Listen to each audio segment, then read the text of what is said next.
Okay. Hi. Okay. Hopefully you guys can hear me. I just kind of wrote something. The last 4 years on this team have been unforgettable. When I was first moving to New Hampshire, I was really scared about leaving my old team and having to join a new one. We toured a lot of schools, but we ultimately ended up here at Merrimack, and I can confidently say that this is the best team that I could have ended up on, and I wouldn't trade it for any other team.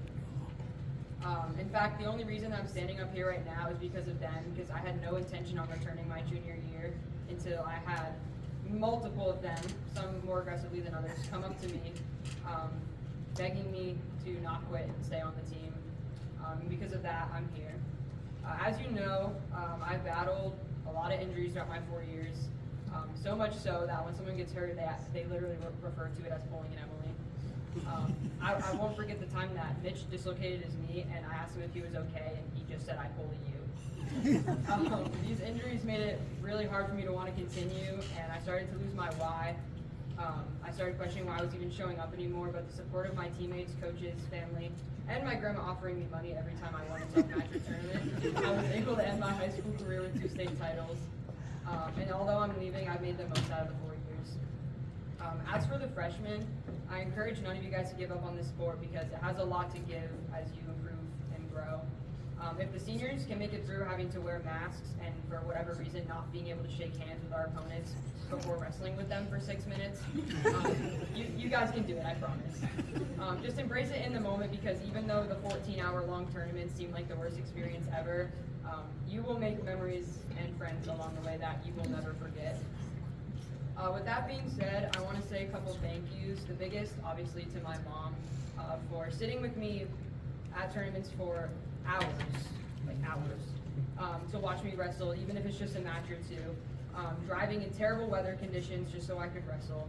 She's never once left my side, and she's dedicated her life to me in this sport. As for my dad, I know you couldn't come to a lot of my matches, but when you could, you would. Your bedtime is at 6 p.m., and every time we had a home meet, I would see you in the bleachers at 7 p.m. when we would run out to start. Special thank you to my brother, as he's the reason I'm standing here right now. Had it not been for you deciding to wrestle and me following in your footsteps, I wouldn't be half the person that I am now. I also wanted to thank my grandma, who actually traveled to New Hampshire. She's here today. She's kept me motivated throughout the years by bribing me with money to win tournaments. In all seriousness, though, she's super supportive. She's always been supportive, and even though she lives in a completely different state, she still makes it a priority to watch all of my matches.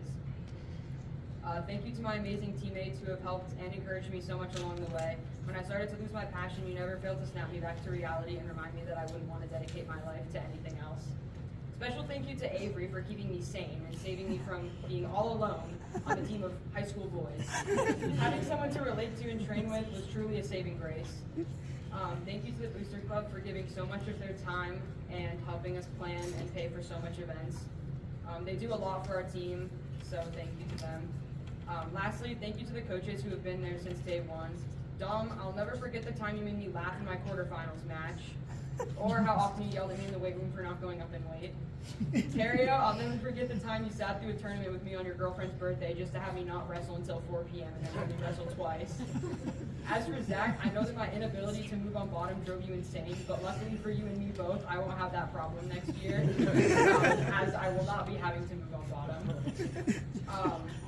Dine, though I did get out of moving on bottom, unfortunately I did not get out of having to move my feet in my stance. So I'll always hear you say move your feet when I'm in college. One thing you said to me was wrestle to win and don't wrestle not to lose. Those words have stuck with me throughout high school and will continue to stick with me throughout my college career. You have taught me a lot over the last couple of years, both on and off the mat, and you have all taught me a lot over the last couple of years. And I truly wish the best for you and this team in the future. Yeah.